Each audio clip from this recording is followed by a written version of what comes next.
Muito boa tarde a todos. Meu nome é Leonardo Feppel, eu sou mestre em Direito pela Faculdade de Direito da Universidade do Porto, aqui em Portugal. Estou presencialmente nas instalações do SCAP e irei hoje fazer a moderação desse painel 2, intitulado Inteligência Artificial, Estado e Sociedade Digital. Um painel 100% online, com cerca de 6 trabalhos que nós temos aqui, segundo o programa. Comigo está a minha colega do Iberojur, Giovana Cruz, que vai também nos fornecer todo o suporte para o melhor aproveitamento desse painel. Como nós temos aqui ainda três participantes que faltam, nós iremos estar já com os presentes. A minha ideia seria que cada um apresentasse cerca de 10 minutos, mas com alguma tolerância de 1 ou 2 minutos, até porque temos 2 horas, cerca de 2 horas de painel, portanto, poderíamos aproveitar aqui algum tempo. No fim das apresentações, eu sugeri, então, uma ronda de debates em que vocês poderão, com certeza, compartilhar outras ideias e também proferir e tecer alguns comentários. Então, sem mais demoras, sem mais delongas, eu irei, então, chamar o nosso primeiro trabalho, que será apresentado pelo Dr. Luiz Eduardo Andreas, da Universidade de Coimbra, Portugal. O Dr. Luiz irá falar sobre a inteligência artificial como ferramenta da administração pública. Algumas reflexões. Doutor Luiz tem, a partir de agora, cerca de 10 minutos, com alguma tolerância. Obrigado. Som. Ok, Olá, boa tarde a todos. Penso que conseguem me ouvir. Queria perfeitamente. começar agradecendo ao Leonardo, agradecendo ao Iberojur, por mais esse painel, por mais esse congresso e por mais essa oportunidade de eu estar aqui apresentando mais um trabalho. Eu sou mestre em Direito pela Universidade de Coimbra, atualmente eu sou doutorando também pela Universidade de Coimbra, na área de Direito Público. Meu mestrado foi na parte de Direito Administrativo. Então, eu quis trazer um pouco esse ramo, que eu tanto gosto, para esse trabalho e combiná-lo com um tema que, sem dúvida alguma, é totalmente relevante, cada vez mais relevante, cada vez mais importante, e ser tratado por todas as áreas, penso eu, é, também pelo direito, que é a questão das inteligências artificiais. É, o meu intuito com o trabalho foi tentar reunir esses dois temas e pensar e refletir um pouco os pontos positivos e negativos da utilização dessas, o que eu chamo de ferramentas, inteligência artificial tratada como uma ferramenta, como um meio, como um instrumento a ser utilizado pela administração pública na, na concretização dos seus interesses públicos, enfim, dos seus diversos objetivos. E o que eu trouxe para o trabalho é primeiro refletir as vantagens e depois pensar um pouco nas desvantagens que a utilização dessas ferramentas teria sobre o escopo da administração. Primeiro, assim, todos nós aqui, acho que com certeza, pelo menos ouvimos falar do famoso ChatGPT e todas as tecnologias parecidas com ele seguem essa mesma temática. Nós sabemos que, por bem ou por mal, é muito útil para ganharmos tempo, para ganharmos, às vezes, um pouco de conhecimento, ganharmos, ter sempre alguma vantagem assim, na sua utilização, claro. Tem que considerar aqui todos os problemas que tem com isso, às vezes, informações erradas e tal. Mas, por bem ou por mal, é sempre muito, muito útil, especialmente na questão de eficiência. Agora, quando nós pensamos na utilização dessas tecnologias, e uso aqui o termo, o exemplo do ChatGPT, mas trato das inteligências artificiais como um todo, ok? Nas mais variadas formas e complexidade. Quando pensamos na utilização delas na administração pública, penso que o escopo que deve ser analisado é muito maior, muito mais delicado, pela posição que a administração assume perante a sociedade. É uma coisa, nós particulares, na nossa casa, usamos uma ferramenta dessas e, enfim, temos aí nossos resultados, às vezes resultados errados, às vezes não. A nossa vida particular não nos afeta tanto, pode nos aborrecer, mas não muda muita coisa.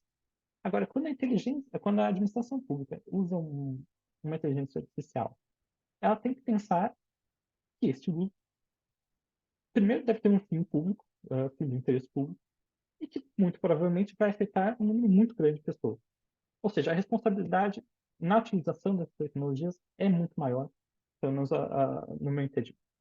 Claro, de novo, trata a questão da eficiência, temos a inteligência artificial, inclusive o Tribunal de Contas da União e o Tribunal de Contas da União Europeia já utilizam ferramentas nesse sentido, que analisam processos, conseguem fazer uma triagem mais rápida de processos, conseguem economizar um tempo que combina muito com a atividade administrativa, a questão da boa administração, eficiência, enfim. Mas, por outro lado, pode acarretar algumas questões, principalmente se pensamos em inteligências artificiais aqui um pouco mais, vamos dizer, complexas, por exemplo, que usem mapeamento facial, que cuidem, assim, tratem de questões que vão para além da simples análise de dados. Tem que tomar um pouco de cuidado para que essas tecnologias não afetem o cidadão e o gozo dos seus direitos, ou sim, seus direitos no geral, de uma forma prejudicial, que, como eu disse, sendo utilizada pela administração, traria uma consequência muito maior do que utilizada pelos próprios cidadãos. Então, no fundo, essa discussão que eu trago, né, no meu trabalho, é pensar até que ponto essas tecnologias devem ser utilizadas e em qual profundidade, em qual nível tecnológico elas deveriam ser utilizadas. Uma coisa é usar, de novo, ferramentas de análise, de triagem de processos, de documentos. Outra coisa é utilizar tecnologias que, bem ou mal, inevitavelmente, acabam atingindo mais direitos das pessoas, dos cidadãos. Eu acho que para esse nível não estamos preparados, nenhum direito ainda está preparado para isso, portanto, nenhuma administração está preparada para isso. Tem muito ainda que ser pensado, especialmente questões de responsabilidade. Se algum problema ocorre com o uso dessa tecnologia, a administração deve ser responsabilizada, a pessoa que criou a inteligência, os dois,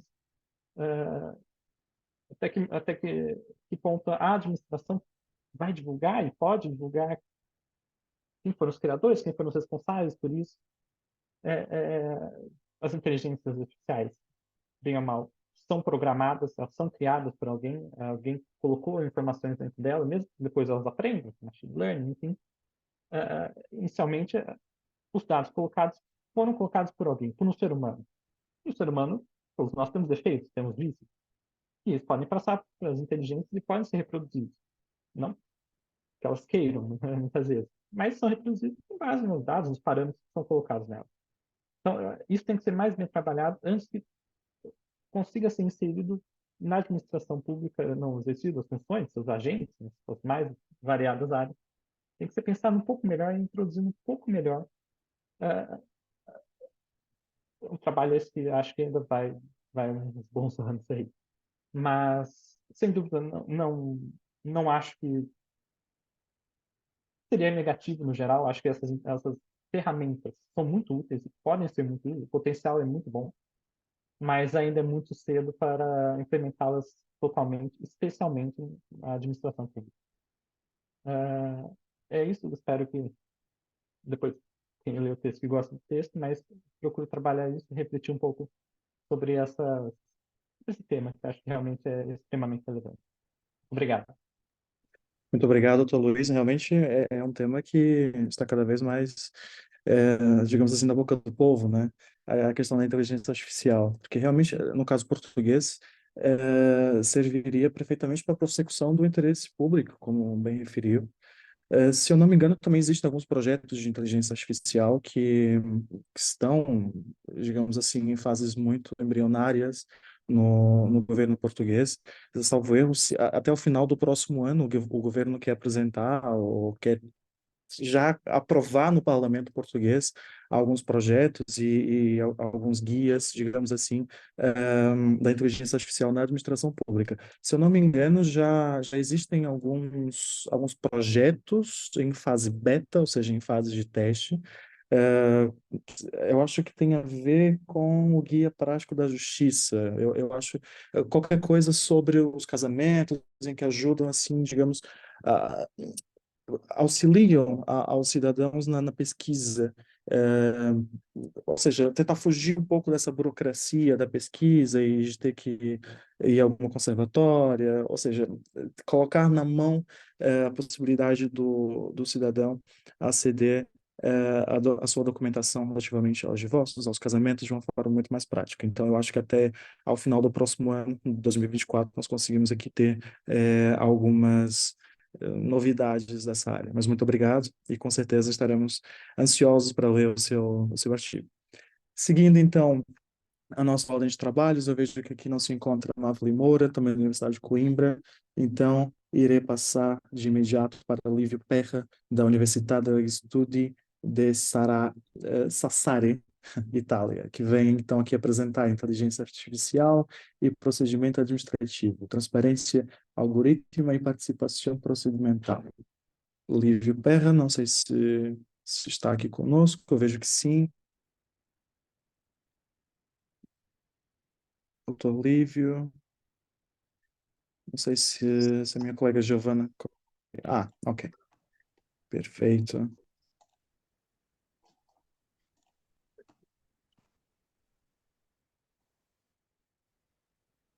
Ok, perfeito.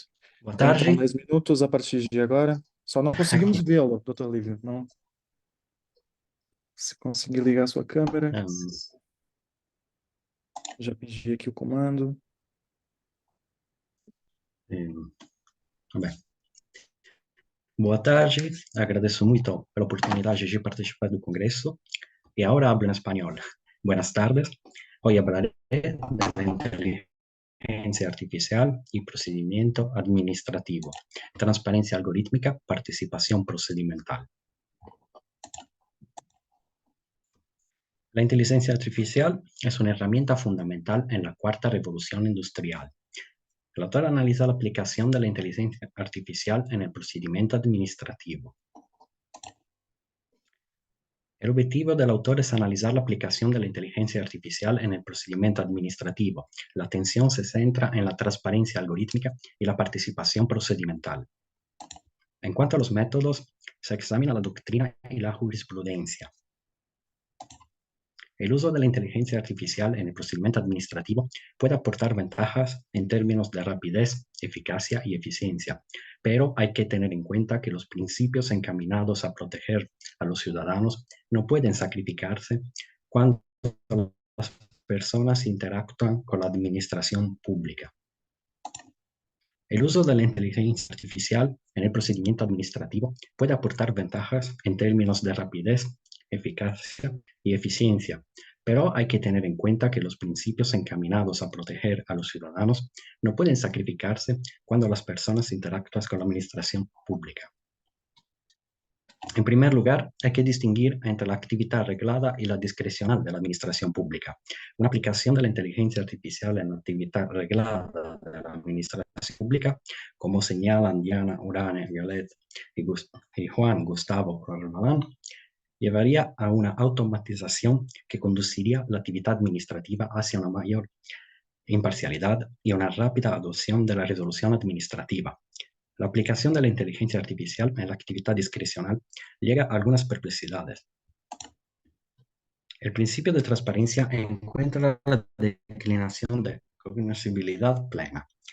La decisión algorítmica debe ser conocible y es necesario que exista plena y total cognoscibilidad del algoritmo. En particular, se deben conocer los autores, el procedimiento con el que se creó el algoritmo y el procedimiento de toma de decisiones en su conjunto. Debería ser posible realizar un control de los criterios, supuestos y resultados del procedimiento encomendado a los sistemas de inteligencia artificial y su conformidad con los fines establecidos por la ley y los previstos por la administración pública. La claridad de todos estos aspectos es funcional a la oposición a la resolución así dictada.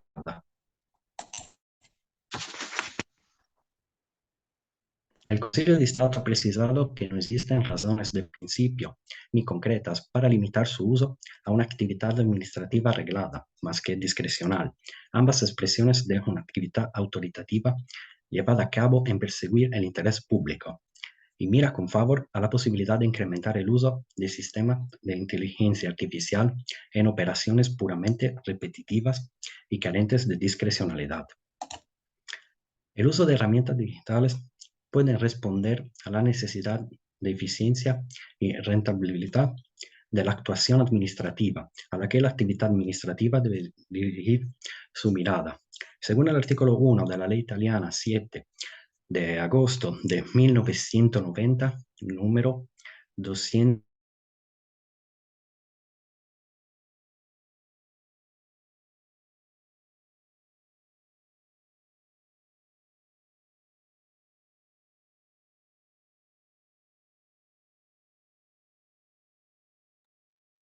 Doutor Lívio, nós não conseguimos ouvi-lo, não sei se os outros também conseguem ouvir.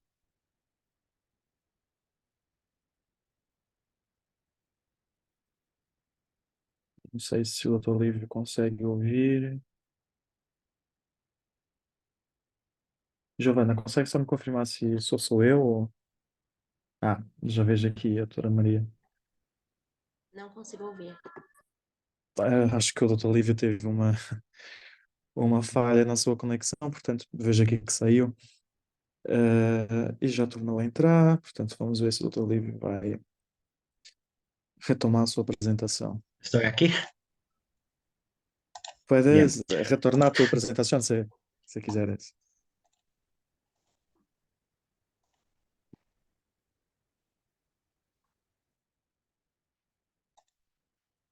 Bien. Voy. Allora. Ok. El central que me del análisis de la jurisprudencia y de la doctrina sobre la herramienta participativa es que la aplicación de nuevos instrumentos tecnológicos se convierte en una ayuda para la administración pública, pero incluso la hipótesis en la que un algoritmo debería encargarse de todo un procedimiento administrativo no se puede aplicar los principios que rigen el agir administrativo y de las garantías puestas para proteger los derechos e intereses de los ciudadanos. Es decir, estos no pueden sacrificarse en aras de una mayor eficiencia y eficacia. Desde este punto de vista, se trata de comprender cuáles son los métodos de aplicación de la inteligencia artificial en los procedimientos administrativos y la observancia de principios y ganancias incluidas en la herramienta participativa. El problema surge porque los tiempos y las formas en que se desarrolla el procedimiento administrativo automatizado adquieren dimensiones y tiempos diferentes a los de los procedimientos administrativos tradicionales. De acuerdo con lo que señala Giulia Pinotti, en el caso de la autonomía decisional, es necesario que las garantías procedimentales ya sean tomadas en cuenta cuando se crea el algoritmo, que será utilizado por la administración pública. Otra aplicación de la inteligencia artificial en los procedimientos administrativos que permita preservar las garantías procedimentales podría ser la analizada por Isabella Alberti. La decisión algorítmica no influye automáticamente en la resolución administrativa. La inteligencia artificial juega un papel fundamental en la fase de instrucción, permitiendo mayor rapidez, eficiencia y eficacia. La administración pública ejerce control sobre la decisión algorítmica. En la evaluación de la decisión alcanzada por la inteligencia artificial se inserta el espacio para la participación de los interesados, que puede presentar sus observaciones, oponerse a la decisión algorítmica y de esta manera la administración pública puede emitir una resolución que nace del diálogo activo establecido con los interesados. La administración pública puede confirmar la decisión algorítmica, pero no está vinculada por ella, pudiendo apartarse de ella cuando sea necesario. El análisis realizado muestra que la inteligencia artificial puede proporcionar una valiosa ayuda a las administraciones públicas. En la actividad reglada de la administración pública, la automatización no plantea problemas especiales. En la actividad discrecional es una herramienta en manos de la administración pública que puede agilizar algunas tareas y ayudar en la realización de actividades complejas, sin poder sustituir totalmente a la administración pública en la adopción de la resolución administrativa. Gracias por su atención. Muy obrigado. Muchas gracias, Lívio, por essa apresentação sobre inteligência artificial e também sobre a administração pública e procedimento administrativo no contexto italiano. Muito obrigado. Eh, então, seguindo aqui a nossa ordem de trabalho, chamo então Onassis Leme, da MAPTA da Unifiel Brasil, que irá apresentar o seu trabalho cujo tema é Interconexões entre Sociedade, Estado, Constituição, Políticas Públicas e os Direitos de Proteção de Dados, uma abordagem interdisciplinar. Por favor, Onassis tem 10 minutos, com alguma tolerância, de 1 a 2 minutos a partir de agora. Pedirei então que ligasse seu microfone e seu vídeo.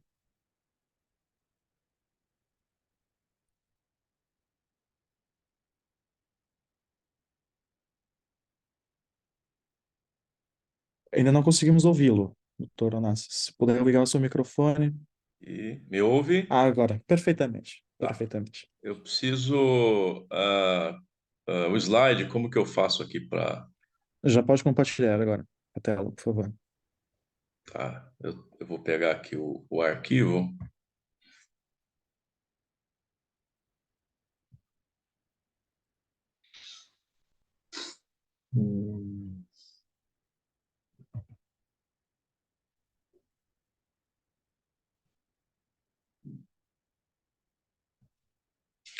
Eu baixo o arquivo aqui no Zoom, como que é? Onde que eu compartilho aqui? Embaixo tem uma opção que é compartilhar a tela, ao menos assim no meu computador. Depois o doutor Onassis pode carregar, né, clicar nesse botão de compartilhar a tela e vai aparecer várias opções do que quer mostrar, do que quer partilhar. Se for PowerPoint, vai aparecer o seu PowerPoint. Tá aparecendo, abrindo o PowerPoint aqui na tela? Para vocês? Não. Nesse botão verde de compartilhar a tela, tem que apertar e depois vai aparecer seu PowerPoint e aí você depois aperta em compartilhar. Ok. Penso que é em azul no canto direito inferior. Aqui, tá. Ok. Deixa eu, então, vamos voltar aqui. Vamos abrir aqui o PowerPoint.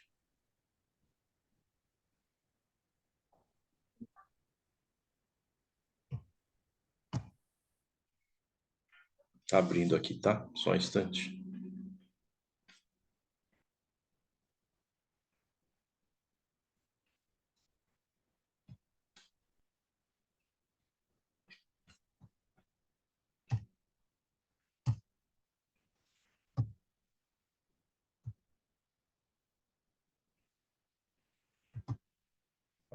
Calma aí. Vai ter que voltar para a tela. Isso. Tela verde. E o PowerPoint. É isso? Apareceu aí para vocês? Não. Agora sim, sim. Aqui demorou um pouquinho. Tá. Pronto. Se quiser colocar em modo de apresentação, ou então poderá apresentar assim mesmo. Aqui. Vamos lá.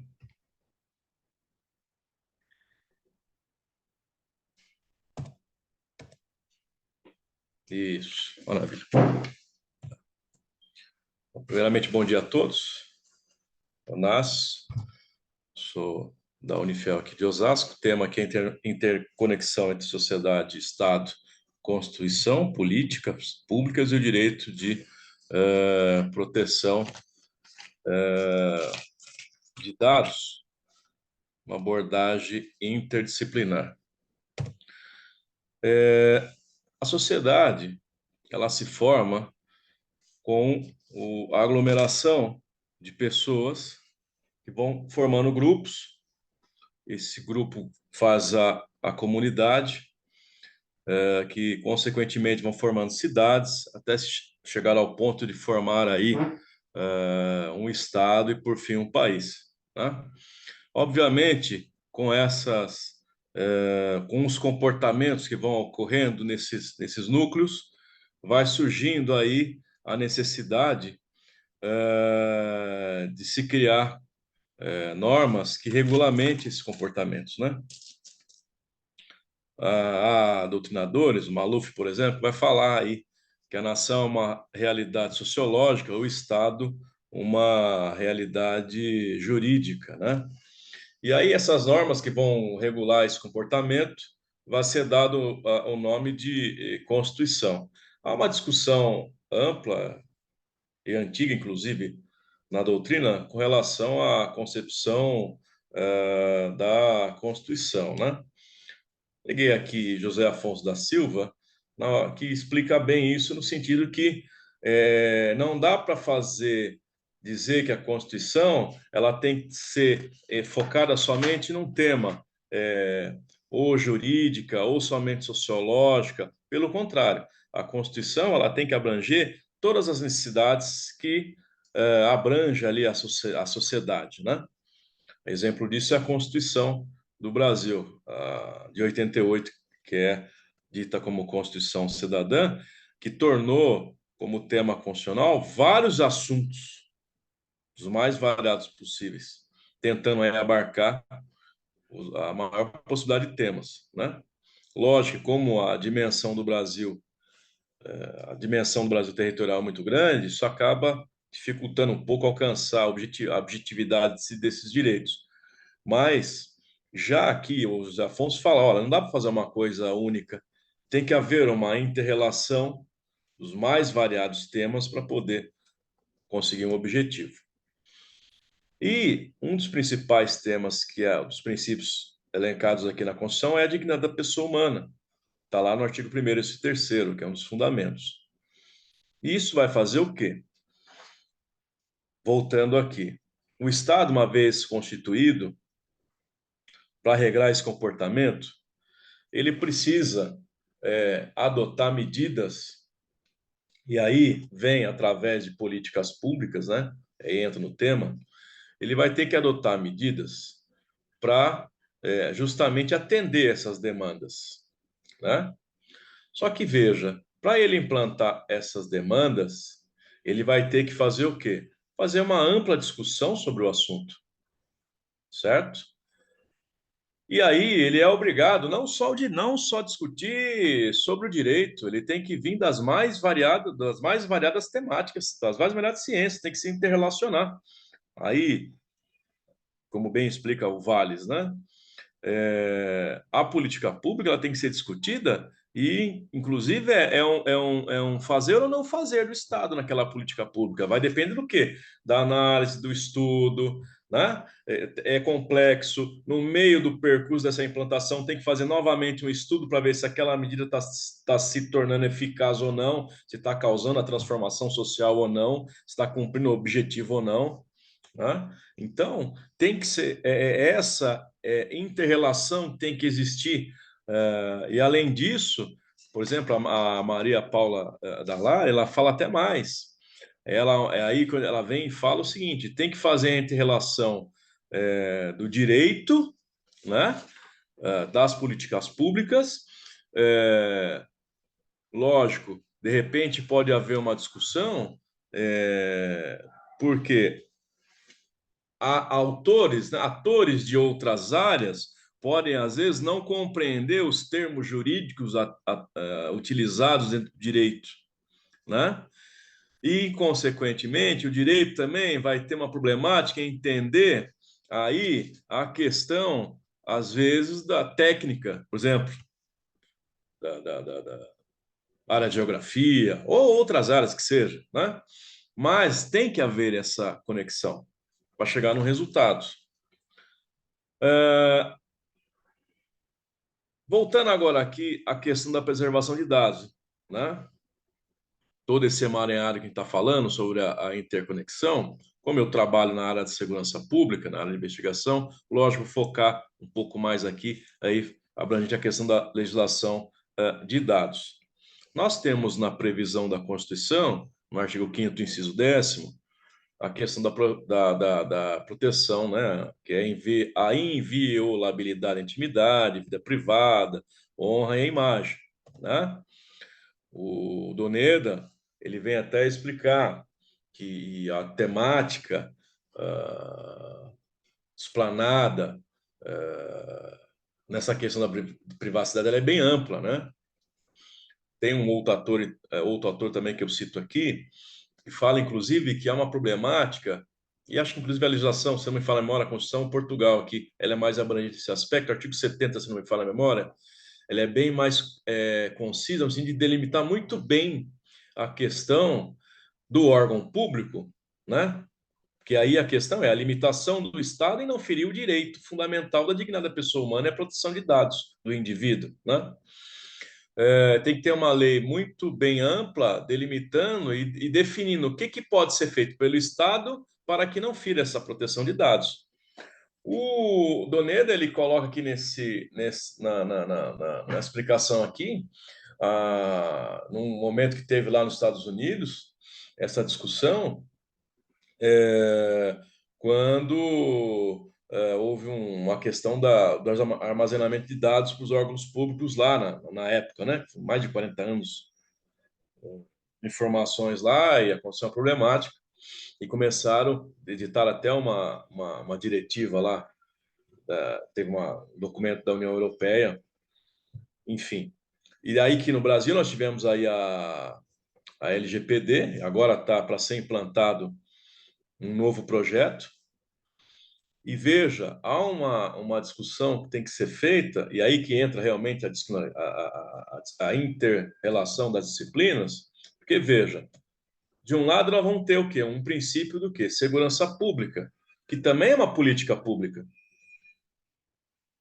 E como resolver a questão?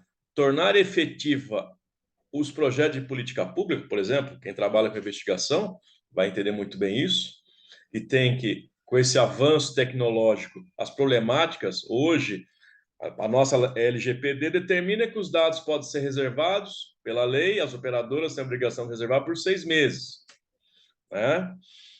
Outros dados cadastrar por 5 anos, mas as mensagens, nuvem, que seja, só por 6 meses. Então, todos os agentes públicos têm um dispositivo e esse dispositivo de proteção, ele é internacional. Qualquer país que é conveniado, então o agente público, as empresas fornecem o legacy, né? Você tem uma senha, você reserva, mas você não tem acesso. Então, teoricamente, não há aí ainda a violabilidade dos dados.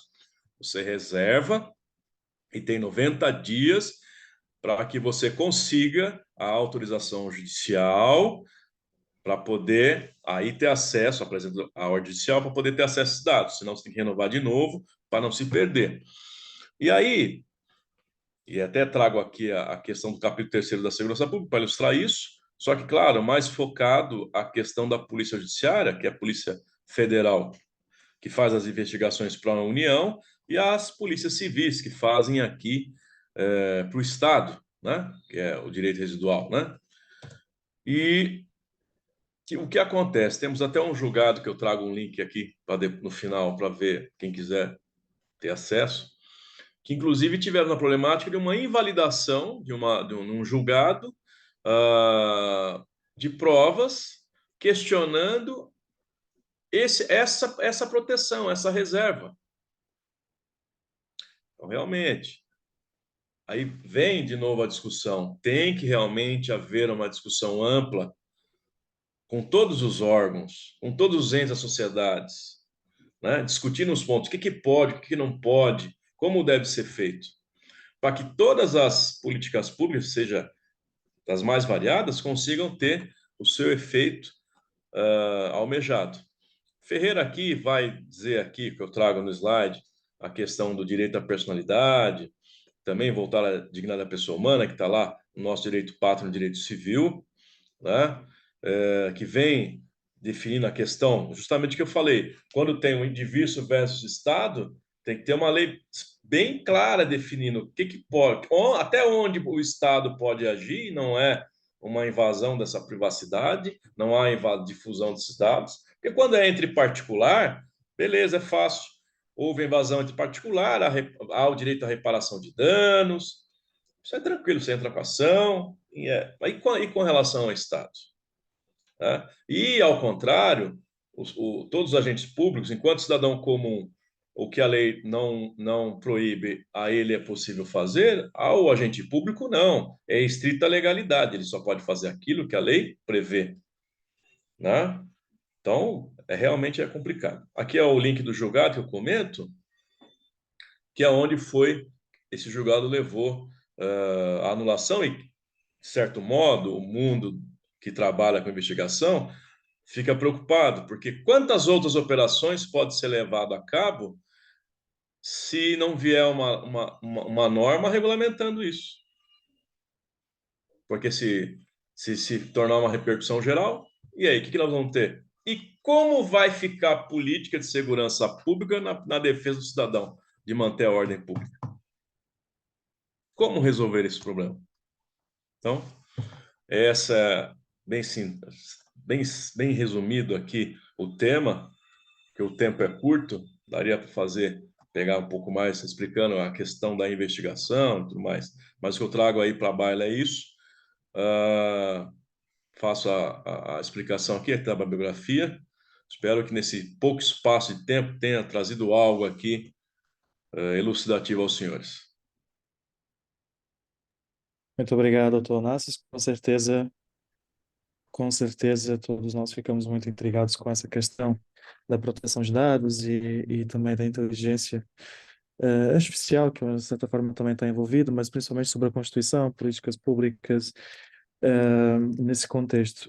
Só aqui, não em contexto de reparação, mas a título de curiosidade, quando mencionou a Constituição Portuguesa, mencionou o artigo 70, mas hoje eu queria falar sobre o 35, porque já a nossa Constituição, ou seja, de Portugal, ela é de 74. E já em 1974, já se consagrava, digamos assim, uma norma que garantisse a proteção de dados. Eles têm aqui um enfoque, obviamente, na proteção de dados pessoais, mas o artigo 35 da Constituição, que eu tive aqui o cuidado de abrir e que aqui fala precisamente sobre a utilização da informática, no seu artigo 35, número 2, fala que a lei define o conceito de dados pessoais, bem como as condições aplicáveis ao seu tratamento, e depois continua sobre conexão, transmissão, utilização. E é engraçado porque até no seu número 4, a lei proíbe o acesso a dados pessoais de terceiros, né? E fazendo também aqui uma ponte sobre aquilo que conseguimos ver no seu PowerPoint, que o autor Danilo Doneda, ele fala sobre a diretiva da União Europeia 95/46/CE, que foi responsável pela transposição. Portanto, o governo português conseguiu transpor dessa diretiva 95, a Lei da Proteção de Dados Pessoais em Portugal, que é uma lei de 98, que é a Lei 67/98, de 26 de outubro, em que consagra essencialmente os trâmites, digamos assim, todas as diretrizes, são linhas eh, guiatórias, digamos assim, que guiam a proteção de dados aqui no contexto português. Portanto, agradeço muito a sua colocação. Foi uma excelente colocação sobre a proteção de dados. Obrigado. Muito Então, agradecido. seguindo a nossa ordem de trabalhos, irei chamar então a doutora Maria Eugênia Londeiro Dagueroni, da Pontifícia Universidade Católica do Rio Grande do Sul, Brasil, que irá então falar no espaço de 10 minutos sobre a regulação da inteligência artificial e problemas técnicos. Por favor, doutora Maria Eugênia tem, a partir de agora, 10 minutos. Inicialmente, eu gostaria de agradecer o espaço e disponibilidade. O título do artigo já foi mencionado, então eu passo para fazer inicialmente uma apresentação minha, e aí depois eu passo para a apresentação efetiva do trabalho. Eu sou doutoranda na Pontifícia Universidade Católica do Rio Grande do Sul. Eu sou especialista em segurança da informação e estou cursando a especialização em inteligência artificial na Unileia. A partir dessa noção, vocês já conseguem se localizar naquilo que eu vou abordar sobre o trabalho.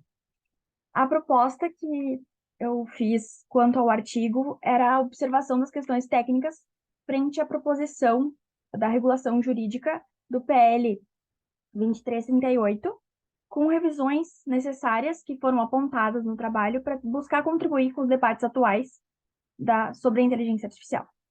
O problema proposto foi quais as mudanças necessárias, efetivamente vinculadas com essa revisão, frente à questão técnica que nós estamos observando. O objetivo geral é analisar a base entre a inteligência artificial e o risco para demonstrar essas questões que precisam ser revisadas no projeto. Os objetivos específicos são abordar questões técnicas e jurídicas, compreender a questão do risco nesse contexto, avaliar o problema dos dados processados e demonstrar as necessidades de mudança na regulação. A metodologia de abordagem é dedutiva, para a gente fazer essa localização com uma certa lógica para poder ser compreendida no final sobre essas questões de modificações. Então, todo esse andamento ajuda a compreendermos. Comparativa entre os materiais consultados daquilo que a gente precisa rever, ou seja, o que é o problema e o que é necessário rever fazendo essa abordagem. O método de interpretação sistemático para fazer essa vinculação frente à Constituição Federal. O tipo de pesquisa é descritivo, a técnica é bibliográfica e documental.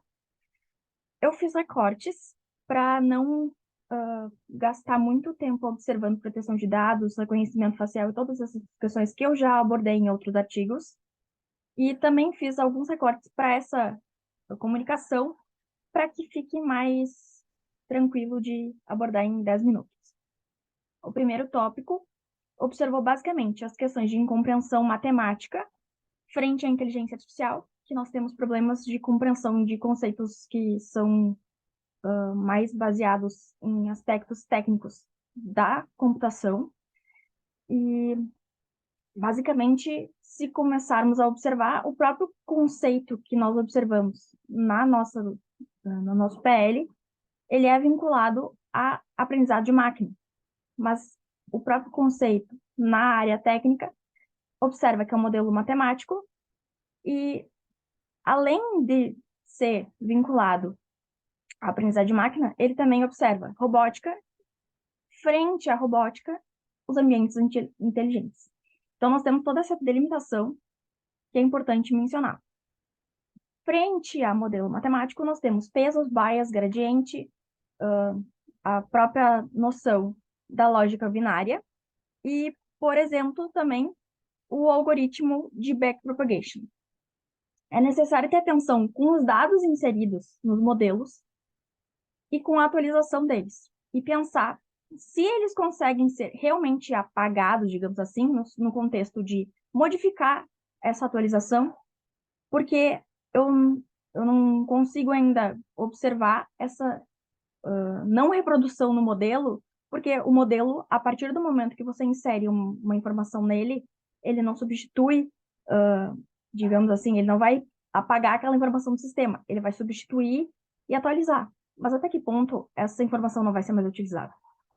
Então, essa é uma questão que ainda vou ter que estudar mais para ampliar. E a abordagem de auditoria dos códigos-fonte, que é a base da explicabilidade que nós temos, ela pode muito bem ser uma via de vulnerabilidade, porque ela abre o código e o código impacta diretamente na segurança do modelo. Então, nós precisamos prever alguma forma que não viole essa segurança do modelo, porque isso deve ser observado na própria revisão do PL. E para observar a questão da explicabilidade, nós temos que ter noção também que a explicabilidade, embora muitos autores falem que ela não é possível, atualmente ela é, e é muito plausível nós observarmos como ela efetivamente funciona na técnica. O segundo tópico, ele parte da nossa Constituição para observar esse projeto que eu tomo como base, na medida em que ele é o mais atualizado e nós estamos debatendo ele atualmente. Porém, frente a esse projeto, foram observadas algumas questões que eu menciono agora para vocês. Algumas, pelo tempo, eu não consigo abordar todas. Então, nós temos que observar a segurança como funcionamento.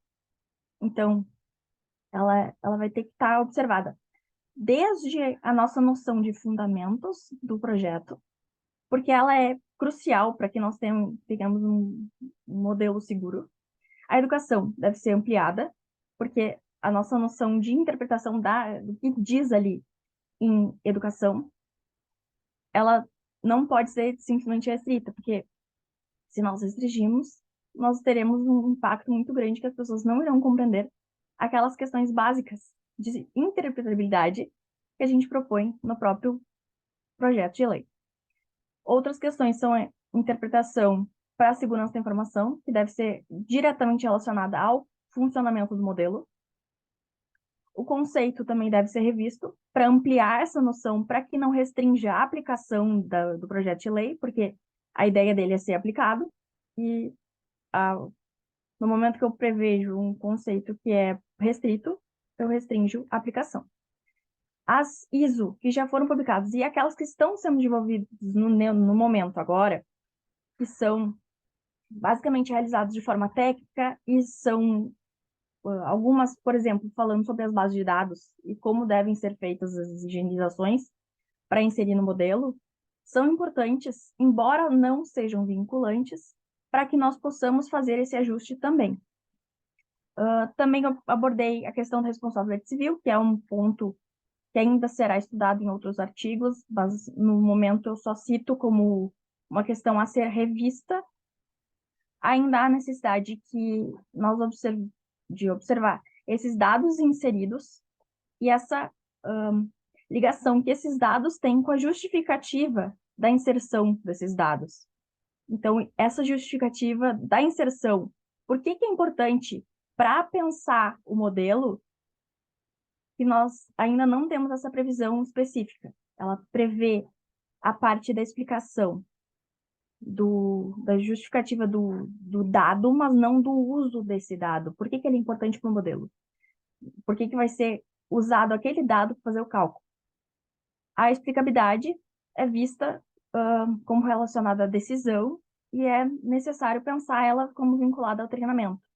Então, tem que ser pensada essa questão de atualização dos dados e com essa noção que eu já abordei com vocês, que é pensar essa atualização e apagamento desses dados. O que funciona nesse intervalo entre o apagar e o atualizar? Porque nós não vamos ter esse apagamento efetivo dos dados. Ele vai ser atualizado, mas eu não sei até que ponto ele também não vai ser utilizado. Então, esse é um ponto que é importante. E outro aspecto que eu mencionaria é a questão da segurança e o fluxograma como substitutivo daquela abordagem de análise efetiva do código-fonte, porque o fluxograma ele pode já prever aquilo que é necessário para sanar essa dúvida quanto aos usos.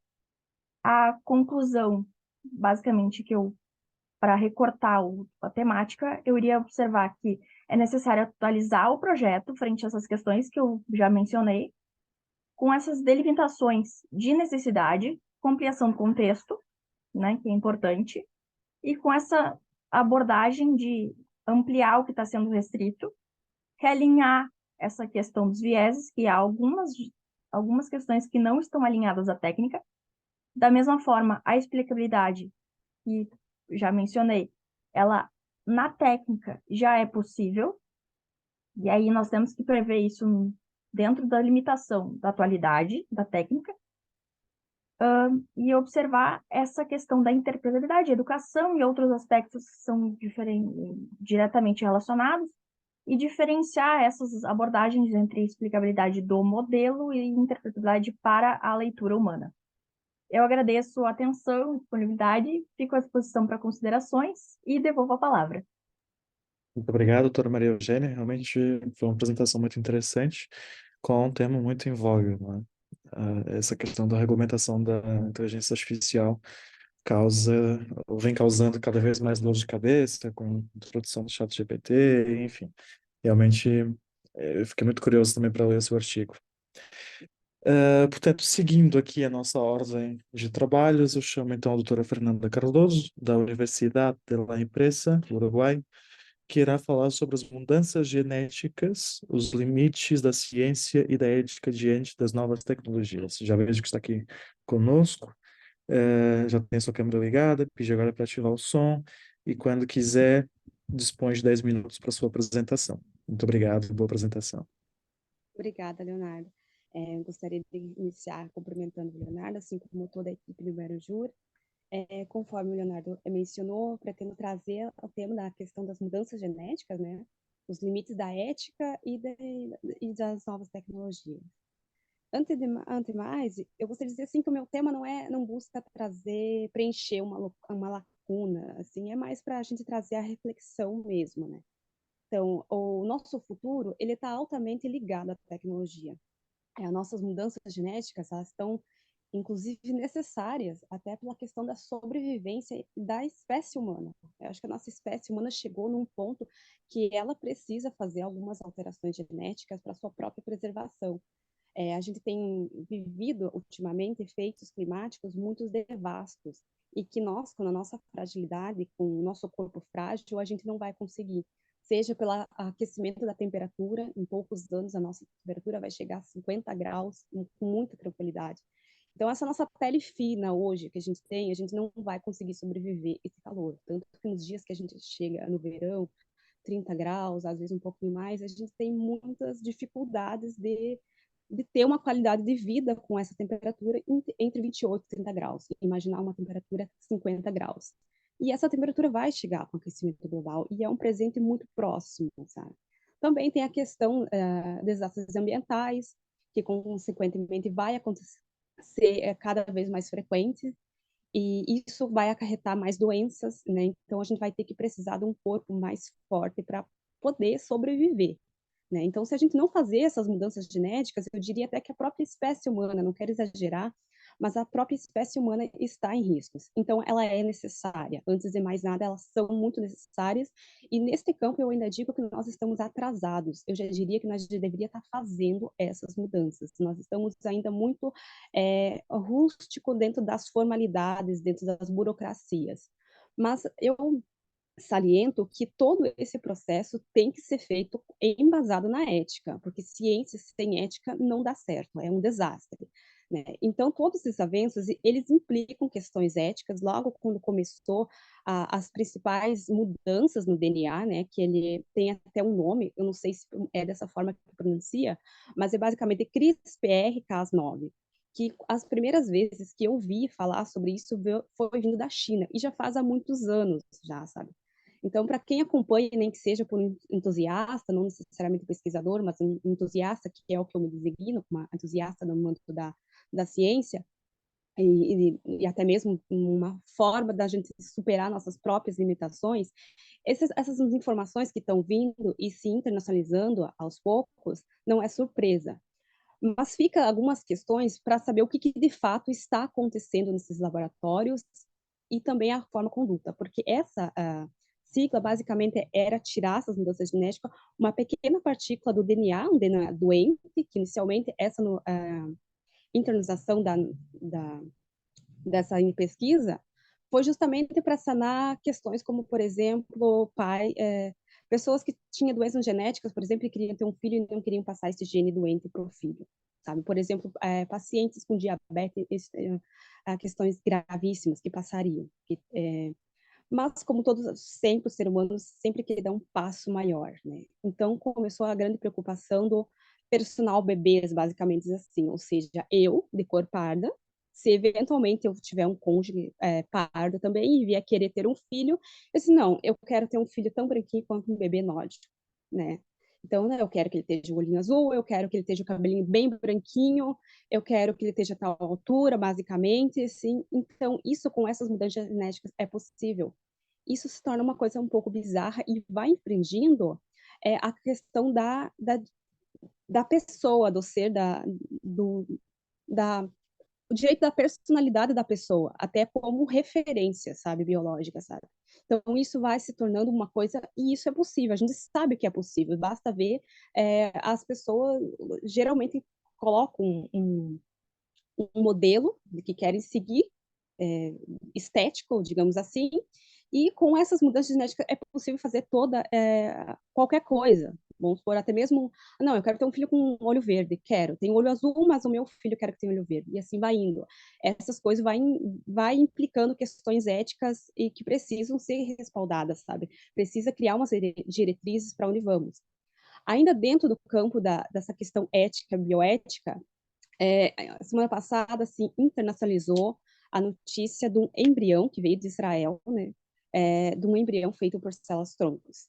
A gente sabe, tem essa intenção de avançar em outros segmentos dessa pesquisa, mas a pesquisa foi justamente para se desvendar o que é feito até as 12 semanas de gestação, por exemplo. Então, se internacionalizou, veio a notícia até as 12 semanas, não veio respaldo do que de fato aconteceu dentro dessa pesquisa, qual seria, não houve, só houve a notícia que tinha se conseguido há 12 semanas. Então, é inevitável que a gente, como sociedade civil, não se pergunte o que está de fato acontecendo nesses laboratórios bioéticos, sabe? O que está, em que pés andamos. E nós, como sociedade, nós somos a matéria de estudo desses laboratórios, é inevitável, não só como pesquisadores, mas como sociedade civil, questionar o que está acontecendo e, de certa forma, a obrigatoriedade de criar umas diretrizes de como vamos caminhar com a bioética nesse segmento.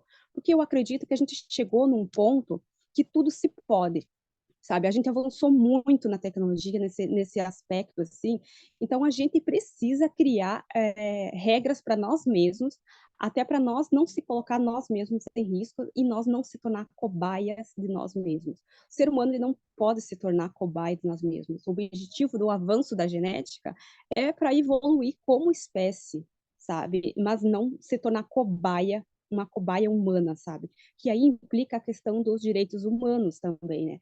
Qual que é o direito que esses novos seres vão ter, e nós, se é que a nossa geração ainda vai pegar essas super transformações. Então, existe a necessidade de equilibrar esse progresso científico, que ele é muito bem-vindo e necessário, mas todo esse progresso ele tem vindo com uma ética, que é para a fim de preservar o nosso futuro e que a gente possa caminhar de fato para uma evolução de forma segura, como espécie humana, não como umas cobaias, assim, que se a gente não criar alguma regulamentação, corre um sério risco disso ocorrer, né? E a questão das cartas de direitos humanos, que vem muito para caracterizar isso, a gente não pode esquecer que é um pós-guerra, que foi fruto justamente de um período em que coisas muito estranhas aconteceram em laboratórios, em que seres humanos foram usados como espécie, sabe? Como cobaias nos seus laboratórios, que foi a questão da Segunda Guerra Mundial, que não precisamos entrar em detalhes do que foi.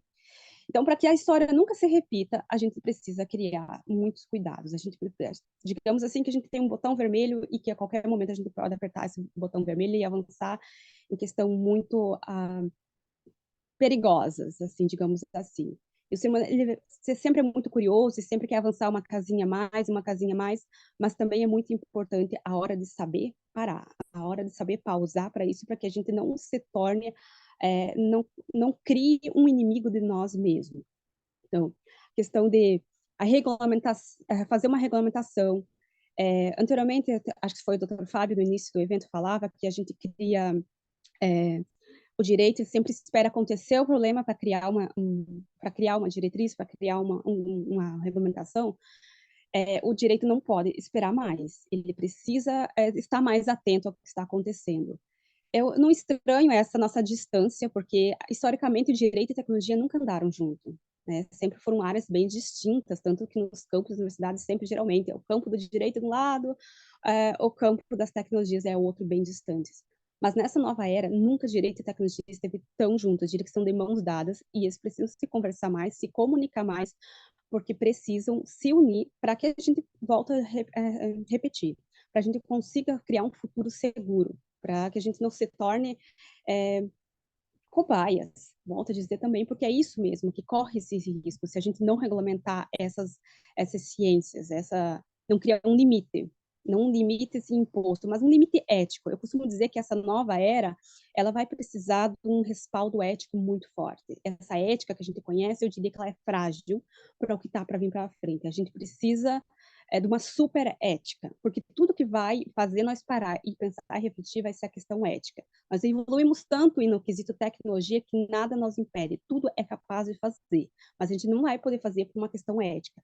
Mas para a gente não fazer, não apertar esse botão, a gente vai ter que ter um respaldo ético muito forte, muito eficiente. E hoje eu diria que a gente não tem. Basta ver pelas crises morais que a gente tem lá fora, sabe? Sejam todos os segmentos, né?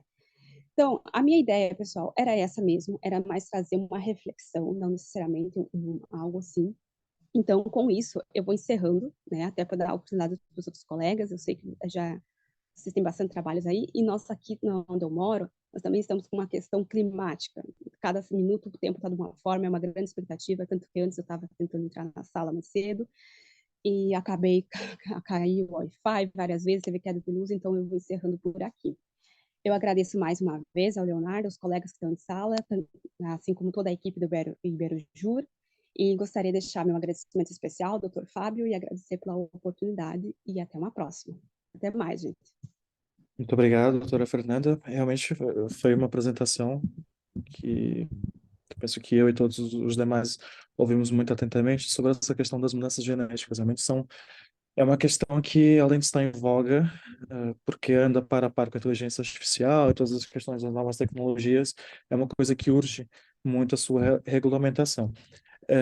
Portanto, é importante haver uma regulamentação definida sobre isso. Só a título também de apenas um acréscimo aqui à sua apresentação, realmente eu vi que recentemente a China, o Estado chinês alterou a lei sobre a modificação genética, né? Porque os próprios especialistas chineses estão e se encontram preocupados com essa questão, principalmente depois do nascimento dos gêmeos. Que, se não me engano, não sei se foi em 2019, que nasceram dois gêmeos com os seus genes geneticamente modificados. Recentemente também até ocorreu aqui nas notícias, eu acho que vi na CNN Portugal, que um bebê com o DNA de 3 pessoas nasceu no Reino Unido. E depois começou aquele caso, será que isso será aceitável em Portugal? Como é que isso seria? E como é que vamos fazer? Onde é que está a regulamentação disso? Ou seja, Não, levanta várias questões, até mesmo a questão da herança genética, né? Eventualmente, qual exato. que será a herança genética desse ser?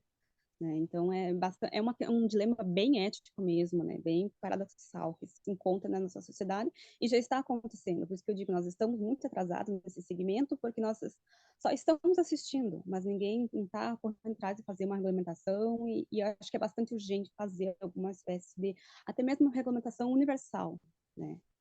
Exatamente. Ou seja, parece que foram apanhados de surpresa, foram pegos de surpresa pelo nascimento dos gêmeos já na década passada, agora com eu não sei se foram um ou dois bebês que nasceram com o DNA de 3 pessoas, ou seja, com 3 resquícios, não é? 3 ADNs diferentes, e depois eles ficam se perguntando, né? Nós nos perguntamos, e agora, será que isso poderia ser aceitável? Será que não? O que é que nós vamos fazer? E realmente vai buscar aquilo também que o professor Fábio falou e aquilo que a doutora Fernanda agora relembrou, que é o direito até não anda de mãos dadas, ou seja, o direito parece estar sempre ou 2 casas atrás. Então é por isso, é preciso, é urgente regulamentar essas questões. Muito obrigado, Fernanda. Nós teremos todo o gosto em depois de ler a sua pesquisa. Graças. Portanto, findo a apresentação de todos os trabalhos, eu vejo aqui que a doutora Marvel Moura não apresentou, ou seja, não ingressou na nossa reunião, no nosso painel. Eu abriria aqui um pequeno espaço para debate, em que eu passaria a palavra então a vocês, aos nossos participantes, se quisessem fazer alguma exposição, algum comentário sobre o trabalho de alguém. As minhas considerações, eu confesso que já fui fazendo e realmente tenho outros interesses em ler para, portanto, digerir melhor tudo aquilo que foi falado hoje, aquilo que foi apresentado. Portanto, não sei se alguém tem alguma questão, vocês poderão ligar o microfone ou fazer via chat. Não sei se temos aqui perguntas no chat, eu julgo que não. Pois bem, acho que tudo já foi muito esclarecido, todas as apresentações foram muito explicativas até certo ponto. Então, eu declaro encerrado esse painel número 2, o painel sobre inteligência artificial, Estado e sociedade digital. Gostaria de agradecer a todos os presentes, aqueles que apresentaram, realmente trouxeram aqui para o segundo Legal Tech temas que estão em voga, temas que são muito importantes, temas que realmente nós estamos aqui vivendo uma realidade que o direito está se esforçando para acompanhar, realmente tem feito alguns projetos, não tem sido definitivo ainda nesse, nesse âmbito, e, portanto, todos nós estaremos ansiosos para ler os vossos contributos, das vossas pesquisas de doutoramento, de mestrado, e, com certeza, será muito lúdico. Muito obrigado a todos, obrigado também aqui a minha colega Giovana, do Iberojua, e declaro então encerrado o nosso painel número 2. Nós estamos agora com o painel em simultâneo, temos com o painel 1, depois iremos fazer um pequeno coffee break e depois partiremos também nessa sala com o painel 4, que falará sobre a proteção jurídica ante as novas tecnologias, e no outro painel número 3, que falará sobre as decisões judiciais, Legal Tech e educação. Muito obrigado e até já.